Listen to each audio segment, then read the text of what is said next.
ದಯಮಾಡಿ ಆ ರೀತಿ ಮಾಡೋಕ್ಕೆ ಕೊಡಬೇಡ್ರಿ. ಇನ್ನು ನಾಳೆ ಬರ್ತಕ್ಕಂಥ 12 ತಾರೀಕು ಒಳಗಾಗಿ ನಿಮಗೆ ಗಡುವು ಕೊಟ್ಟಿದ್ದೀವಿ. 12 ತಾರೀಕು ಒಳಗಾಗಿ ನಮ್ಮ ಘೋಷಣೆ, ನಮಗೆ ಹಕ್ಕನ್ನು ನಮಗೆ ಕೊಡಬೇಕು, ನಮ್ಮ ಪಾಲನ್ನು ನಮಗೆ ಕೊಡಬೇಕು, ನಮ್ಮ ಊಟವನ್ನು ನಮಗೆ ಕೊಡಬೇಕು.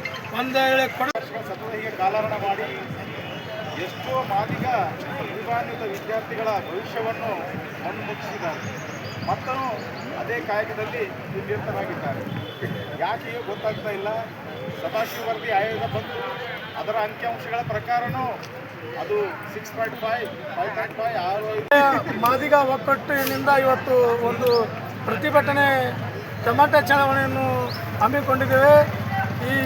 ಈಗಾಗಲೇ ಕರ್ನಾಟಕ ರಾಜ್ಯದಲ್ಲಿ ಉರಿತಕ್ಕಂಥ ಬೆಂಕಿ, ಇದು ರಾಜ್ಯದ ಮಾದಿಗ ಒಳ ಮೀಸಲಾತಿ ಬೆಂಕಿಯನ್ನು ಇನ್ನೂ ಹೆಚ್ಚು ಮಾಡ್ತಾಯಿದೆ ಸರ್ಕಾರ.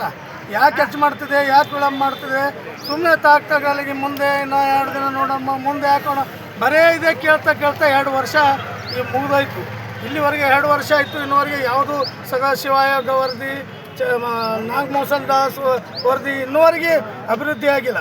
ಅವರು 56,000 ಇವತ್ತು ಹೇಳ್ತಾರೆ ಹುದ್ದೆ ಭರ್ತಿ ಮಾಡ್ಕೊತೀನಿ. ಯಾವ ಲೆಕ್ಕದ ಮ್ಯಾಗೆ ನೀವು ಹುದ್ದೆ ಮಾಡ್ತೀರಿ ಸರ್? ವರ್ಷ ಕುಂತಿದ್ದು ನಾವು ಅದಕ್ಕೆ ನಮಗೆ ಹುದ್ದೆಗೆ ಸಿಗಲಿ ಅಂತೇಳಿ ನಾವು ಇಷ್ಟು ವರ್ಷ ಹೋರಾಟ, 35 ವರ್ಷದಿಂದ ಹೋರಾಟ ಮಾಡುತ್ತಿದ್ದೇವೆ. ಈಗ ಆಲ್ರೆಡಿ ಸುಪ್ರೀಂ ಕೋರ್ಟ್ ಆದೇಶ ಮಾಡಿದ ಮೇಲೆ ಎಲ್ಲ ರಾಜ್ಯಗಳಿಗೆ ಆ ರಾಜ್ಯದಲ್ಲಿ ತಮ್ಮ ಸಂಖ್ಯೆ ನೋಡಿಕೊಂಡು ಅನುದಾನ ಬಿಡುಗಡೆ ಮಾಡಂತೇಳಿ ಮ್ಯಾಗ ಸುಪ್ರೀಂ ಕೋರ್ಟ್ ಆದೇಶ ಮಾಡಿದ್ರು ಕೂಡ ಎಲ್ಲ ರಾಜ್ಯಗಳು, ತೆಲಂಗಾಣ ಆಗಿರ್ಬೋದು, ತಮಿಳುನಾಡು ಆಗಿರ್ಬೋದು, ಹರಿಯಾಣ ಆಗಿರ್ಬೋದು, ಆಂಧ್ರ ಪ್ರದೇಶ ಆಗಿರ್ಬೋದು, ಎಲ್ಲ ಕಡೆ ಒಳ ಮೀಸಲಾತಿ. ಈ ಕರ್ನಾಟಕದಲ್ಲಿ ಯಾಕಪ್ಪ ಏನಾಗಿದೆ ನಿಮ್ಗೆ? ಕರ್ನಾಟಕದಲ್ಲಿ ಮಾಡೋಕ್ಕೆ ಹೇಳ್ರಿ. ಇಂಥವ್ರು ಮಾಡ್ತಾ ಇದ್ದಾರೆ, ಇಂಥವ್ರು ಬೇಡ ಅಂತಿದ್ದಾರೆ, ಅವ್ರ ಹೆಸರೇ ಹೇಳ್ರಿ, ಅವ್ರ ಮನೆಗೆ ಹೋಗಿ ಕಾಲು ಬೀಳ್ತೀವಿ. ಏನಿದೆ ಕಾನೂನಲ್ಲಿ? ಕಾನೂನು ಮಾಡಂತೇಳಿ ಸಂವಿಧಾನ ಏನು ಹೇಳಿದೆ? ಯಾರು ಜನ ಸಂಖ್ಯಾಂಶ ಹೆಚ್ಚಿಗಿದೆ ಅವರಿಗೆ ಅನುಕೂಲ ಮಾಡಿ ಕೊಡ್ರಿ ಅಂತೇಳಿ ಸುಪ್ರೀಂ ಕೋರ್ಟ್ ಆದೇಶ ಮಾಡಿದ್ರು. ನೀವು ಸುಪ್ರೀಂ ಕೋರ್ಟ್ಗಿಂತ ದೊಡ್ಡ ತೀರ್ಮಾರ್ಕರೇ ಆದ್ರೆ ಅಂತ ಕೇಳೋಕೆ ಇಷ್ಟಪಡ್ತೀವಿ ನಾವು. ಇವತ್ತೆಲ್ಲರೂ ಸುಪ್ರೀಂ ಕೋರ್ಟ್ಗೆ ತಲೆಬಾಗಬೇಕು, ಅದು ಹೇಳಿದ್ದು ಕೇಳಬೇಕಾಗ್ತದೆ ನಾವು. ಅದಕ್ಕೆ ಆದೇಶ ಮಾಡಿದ ತಕ್ಷಣ ಅವಾಗೇ ಮಾಡೋದಿತ್ತು. ಈ ಸರ್ಕಾರ ವಿಳಂಬ ಮಾಡಿದೆ. ಇದು ನಾವು ಇವತ್ತಿಂದು ಹೋರಾಟ ಮಾಡಿದ್ದು ಇಡೀ ನಮ್ಮ ಎಲ್ಲ ಪ್ರಮುಖರು ಸೇರಿ ಮಾಡ್ಕೊಂಡಿವಿ. ಇನ್ನು ನಾಳೆ 12 ತಾರೀಕು ನೀವು ಒಂದು ವೇಳೆ ಮಾಡಲಿಲ್ಲ ಅಂದರೆ ಗುಲ್ಬರ್ಗ ಬಂದ್ ಮಾಡ್ತೀವಿ. ಅದು ಎಲ್ಲಿ ಯಾವ ಸಚಿವರು ಇದ್ದಾರೆ, ನಮ್ಮ ದಲಿತರ ಸಚಿವರು, ಅವ್ರವ್ರ ಮನೆಗೆ ಮುತ್ತಿಗೆ ಹಚ್ಚೋದಾಗಲಿ, ಅವರಿಗೆ ಎಲ್ಲಿ ವಾಹನ ಬರ್ತಾ ಅಲ್ಲಿ ತಡೆಯುವಂಥ ಕೆಲಸ ಮಾಡ್ತೀವಿ. ದಯಮಾಡಿ ಇಂಥದ್ದು ಮಾಡ್ಕೋಕೆ ಹೋಗ್ಬೇಡ್ರಿ. ಈ ಸರ್ಕಾರವನ್ನು ವಿರುದ್ಧವಾಗಿ ಸುಟ್ಟು ಹಾಕಲು ನಾವು ತಯಾರಿದ್ವಿ ಎಲ್ಲ ಮಾದಿಗ ಸಮಾಜ ಅಂತ ಹೇಳಕ್ಕೆ ಇಷ್ಟ. ಸರ್, ನಿನ್ನೆ ಬಜೆಟ್ ಆಯಿತು, ಹೆಂಗೆ ನೋಡ್ತೀರಾ? ಬಜೆಟ್ನಲ್ಲಿ ನಿನ್ನೆ ಬಜೆಟ್ ಅದೇ ಹೇಳ್ತೀನಲ್ಲ, ನಿನ್ನೆ ಬಜೆಟ್ನಲ್ಲಿ 12 ತಾರೀಕು ನಾವು ಒಳಗಾಗಿ ಮಾಡ್ತೀನಿ ಅಂತ ಹೇಳಿದ್ದಾರೆ ಸಿದ್ದರಾಮಯ್ಯವರು. ಅದಕ್ಕೆ ನಮ್ಮ ಎಲ್ಲ ನಾಯಕರು, ಎಲ್ಲ ನಮ್ಮ ರಾಜ್ಯದ ನಾಯಕರು, ಮಾದಿಗ ಸಮಾಜದವರು ನೋಡೋಣ ಅಂತಲೂ ಯಾರು ಹುಡುಗರು ಕೇಳ್ತಲ್ಲ. ಈಗ ಹುಮ್ಮಸ್ನಲ್ಲಿ ಇದ್ದಾರೆ, ನೀವು ಬಿಟ್ಬಿಡ್ರಿ, ನೀವು ಲೀಡ್ರ್ ನೀವು ಮನೆ ಕೊಡ್ರಿ, ನಾವು ಮಾಡ್ತೀವಿ ಅಂತಿದ್ದಾರೆ. ಏನು ರಾಜ್ಯ ಲೀಡ್ರ್ಗಳಾರ ನೋಡಮ್ಮ. ಈ ಕಾಂಗ್ರೆಸ್ನಲ್ಲಿ ಇದ್ದ ನಾಯಕರನ್ನವರ, BJPದಲ್ಲಿ ಇದ್ದ ನಾಯಕರನ್ನವರ, ಇಲ್ಲೆಲ್ಲ ನಾವು BJP ಕಾಂಗ್ರೆಸ್ ಎಲ್ಲ ಕಲ್ತು ಮಾಡ್ತಾ ಇದ್ದೀವಿ. ಯಾರಿಗೇನು ಬಿಟ್ಟಿಲ್ಲ. ಕಮ್ಯುನಿಟಿ ಸಮಾಜ ಪರವಾಗಿ ನಾವೆಲ್ಲರೂ ಒಕ್ಕಟ್ಟಿನಿಂದ ಮಾಡ್ತೀವಿ. ನೀವು ಮ್ಯಾಗಿನವ್ರು ಇದ್ದವ್ರನ್ನೂ ಒಕ್ಕಟ್ಟಾಗ್ರಪ್ಪ. ನೀವು ಒಕ್ಕಟ್ಟಾದ್ರೆ ಎಲ್ಲ ಇಡೀ ಕರ್ನಾಟಕ ಹಳ್ಳಿಯಲ್ಲಿನೂ ಒಕ್ಕಟ್ಟಾಗುತ್ತೆ. ನಮ್ಮ ಲೀಡ್ರ್ ಮುಂದೆ ಬಂದಿಲ್ಲ, ನಮ್ಮ ಲೀಡ್ರ್ ಬಂದಿಲ್ಲ ಅಂತೇಳಿ ಬಿಡ್ತಾ ಇದ್ದಾರೆ. ದಯಮಾಡಿ ನಾವು ಮ್ಯಾಗಿನ ಎಲ್ಲ ಸಚಿವರಿಗೆ, ಎಲ್ಲ ಶಾಸಕರಿಗೆ, ಎಲ್ಲರಿಗೆ ಹೇಳೋಕ್ಕೆ ಇಷ್ಟಪಡ್ತೀನಿ. ಈ ಮಾದಿಗ ಸಮಾಜದಲ್ಲಿ ಯಾರ್ಯಾರಿದ್ದರೂ ಎಲ್ಲರೂ ಮುಂದಾಡಳಿತ ತೊಗೋಬೇಕು. ನಾಳೆ ಬರ್ತಕ್ಕಂಥ 12ನೇ ತಾರೀಕು ವಿಧಾನಸೌಧ ಮುತ್ತಿಗೆ ಹಾಕಲಿ. ಎಲ್ಲ ಹುಡುಗರು ಹಿಡಿದು, ಯುವಕರು ಹಿಡಿದು, ಮಹಿಳೆಯರು ಹಿಡಿದು ಎಲ್ಲರೂ ಪಾಲ್ಗೊಳ್ಬೇಕಂತ ಈ ಮುಖಾಂತರ ತಿಳಿಸ್ತೀನಿ. ಜಿಲ್ಲಾ ಮಾದಿಗರ ಒಕ್ಕೂಟಗಳ ಸಂಘಟನೆ ವತಿಯಿಂದ ಸಂಪೂರ್ಣ ಒಳ ಮೀಸಲಾತಿಯ ಹೋರಾಟವನ್ನು ಈ ಒಂದು ಕಲಬುರಗಿ ಜಿಲ್ಲೆಯಲ್ಲಿ ಹಮ್ಮಿಕೊಳ್ಳಲಾಗಿದೆ.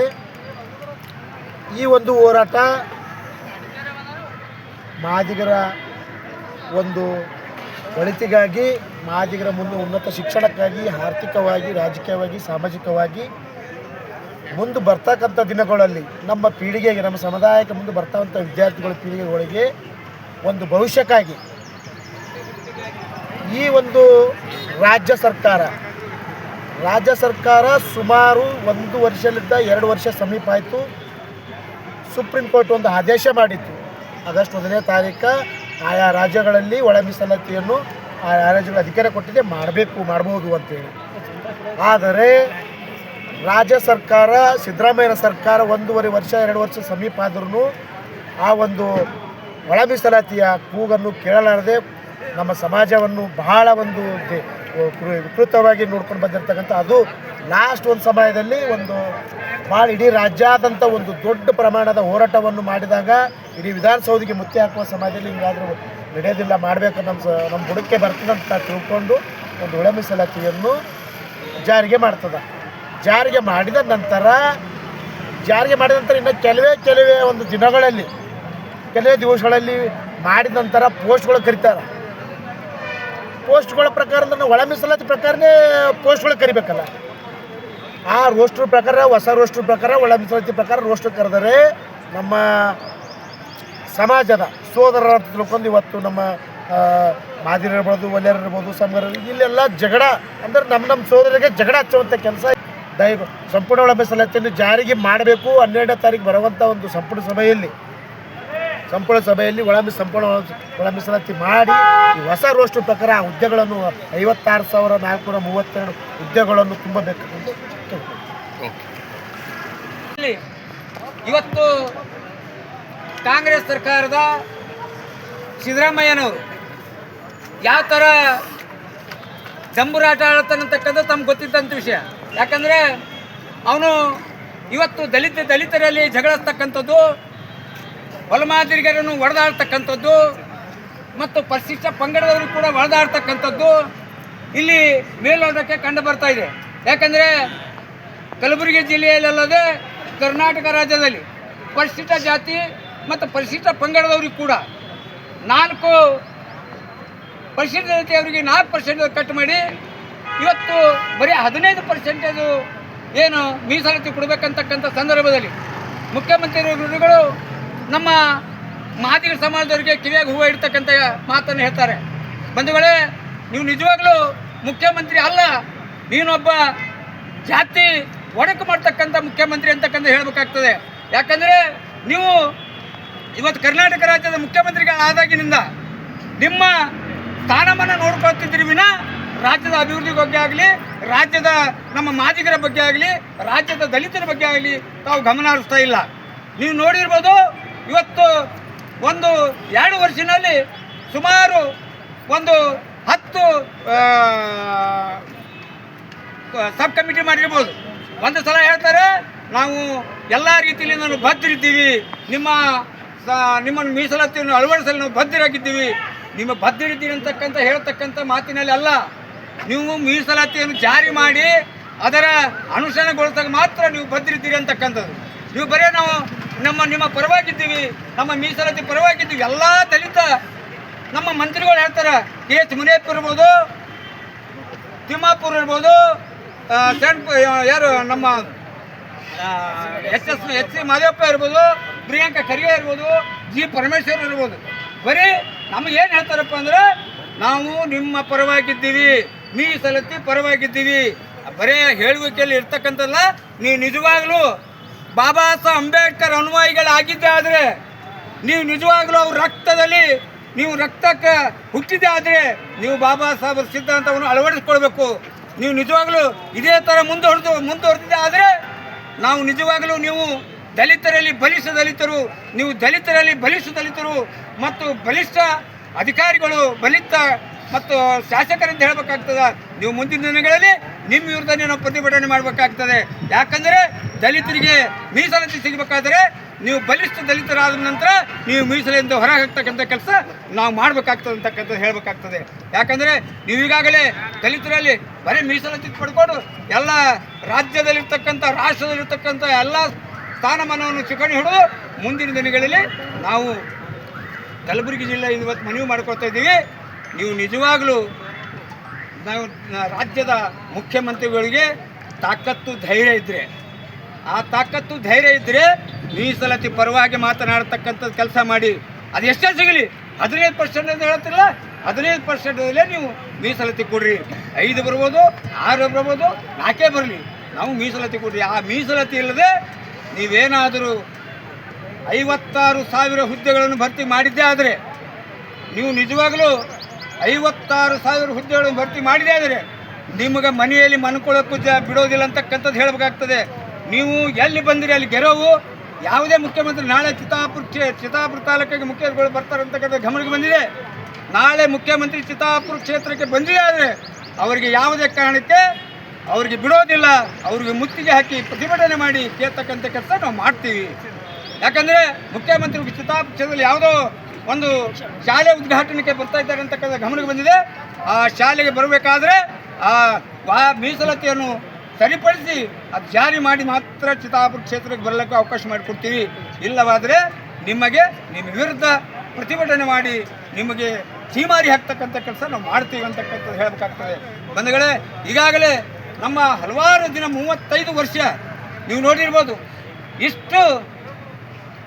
ಇಷ್ಟು ಹೋರಾಟ, ಸುದೀರ್ಘವಾಗಿ ಹೋರಾಟ ಮಾಡಿದ ಯಾವುದಾದರೂ ಘಟನೆಗಳಿದ್ದರೆ, ಸಂಘಟನೆಗಳು ಯಾವುದಾದರೂ ಸಮಾಜವಾದಿದ್ದರೆ ಅದು ಮಾದಿಗ ಸಮಾಜ ಅಂತಕ್ಕಂಥ ಹೇಳಬೇಕಾಗ್ತದೆ. ಯಾಕಂದರೆ ಈಗಾಗಲೇ ಆಯೋಗಗಳು ಇಂಥ ಹಲವಾರು ಆಯೋಗಗಳಾಗಿರ್ಬೋದು, ಇಷ್ಟು ಪ್ರತಿಭಟನೆ ಮಾಡಿದ್ದು ಯಾವುದೇ ಆಯೋಗ ಇಲ್ಲ. ನಾಗಮೋಹನ್ ದೋಸ್ತರಿಗೆ ಅವರೇ ತಯಾರಿ ಮಾಡಿದ್ರು, ಕಾಂಗ್ರೆಸ್ ಸರ್ಕಾರದವರೇ. ಸದಾಶಿವ ಅವರು ಅವರೇ ಮಾಡಿದ್ರು, ಮತ್ತು ಮಾಧುಸ್ವಾಮಿಯವರು ತಯಾರಿ ಮಾಡಿ ರಿಪೋರ್ಟ್ ಕಳೆದ್ರು. ಯಾವುದೇ ಆಯೋಗ ರಚನೆ ಮಾಡಿದರೆ ಅದು ಅವೈಜ್ಞಾನಿಕ ಹೇಳಿಕೆ ಕೊಡ್ತಕ್ಕಂಥದ್ದು ಯಾರು? ಈಗ ನೀವೇನು ಮಾಡಿರ? ಸದಾಶಿವ ಆಯೋಗನೂ ಕೂಡ ನೀವೇ ರಚನೆ ಮಾಡಿರಿ. ನಾಗಮೋಹನ್ ದಾಸ್ ಅವರು ರಚನೆ ನೀವೇ ಮಾಡಿದ್ದೀರಿ, ನಾವರು ಮಾಡಿಲ್ಲ. ಅವೇ ನಮ್ಮ ಸಮಾಜದವನು ಅಲ್ಲ. ನಮ್ಮ ಸಮಾಜದವನು ಇದ್ದೀನು ಅಂದ್ರೆ ಅವ ನಿಮ್ಮ ಸಮಾಜ ಪರವಾಗಿ ಮಾಡ್ಯಾನ ಅಂತ ಹೇಳ್ತಕ್ಕಂಥದ್ದು ಹೇಳ್ಬೋದು. ಅವ್ರು ನಮ್ಮ ಸಮಾಜನೂ ಅಲ್ಲ. ಆಯೋಗ ರಚನೆ ಮಾಡೋದು ನಿಮ್ಮ ಸರ್ಕಾರ. ಅದಕ್ಕೆ ತಿರುವು ಮಾಡಿ ಮತ್ತೆ ಪುನಃ ಇದು ಆಯೋಗ ಮಾಡೋಣ. ಈಗ 15% ನಿಮಗೆ ಗೊತ್ತಿಲ್ವಾ? ಸರ್ಕಾರ 17% ಮೀಸಲಾತಿ ಕೊಡುತ್ತದ. 17% ಕೇಂದ್ರ ಸರ್ಕಾರದಲ್ಲಿ ಅನುಮೋದನೆ ಆಗಿಲ್ಲ ಅಂತ ಗೊತ್ತಿಲ್ಲ ನಿಮಗೆ? ಒಬ್ಬ ಮುಖ್ಯಮಂತ್ರಿ ಆಗಿದ್ದೀರಿ, ನಿಜವಾಗ್ಲೂ ನೀವು ಮುಖ್ಯಮಂತ್ರಿ ಆಗಿದ್ದೀರಲ್ಲ. 17% ಅದು ಅನುಮೋದನೆ ಆಗಿಲ್ಲ ಅಂತ ಆಲೋಚನೆ ಇಲ್ಲ. 17% ಮೀಸಲಾತಿ ಹಂಚಿಬಿಡ್ತೀರಿ. ನಿಮ್ಮ ಅಪ್ಪದದು 17 ಮೀಸಲಾತಿ ಹಂಚಲಕ್ಕೆ ನಿಮ್ಮ ಅಪ್ಪದದು.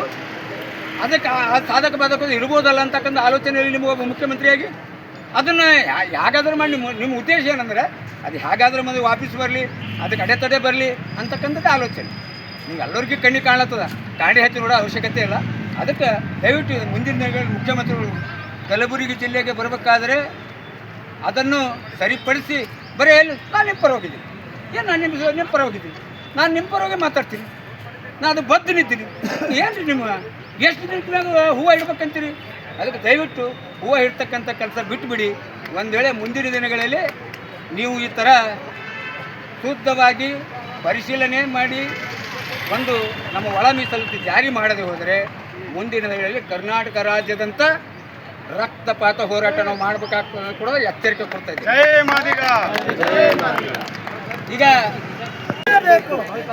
ಅದಕ್ಕೆ ಇವತ್ತಿನ ದಿವಸ ನಮ್ಮ ಜಿಲ್ಲಾಧಿಕಾರಿಗಳ ಮುಖಾಂತರ ರಾಜ್ಯ ಸರ್ಕಾರಕ್ಕೆ ಮನವಿ ಪತ್ರ ಕೊಡ್ತಿದ್ದೀವಿ. ಅದನ್ನು ಕೂಡಲೇ ಪರಿಗಣಿಸಿ ಸರ್ಕಾರ ಕಳಿಸ್ತಕ್ಕಂಥ ಕೆಲಸ ಮಾಡಲಿ ಅಂತಂದ್ರೆ ಜಿಲ್ಲಾಧಿಕಾರಿಗಳ ಮುಖಾಂತರ ಮನವಿ ಮಾಡ್ತಾರೆ. ಜೈ ಮಾದಿಗ.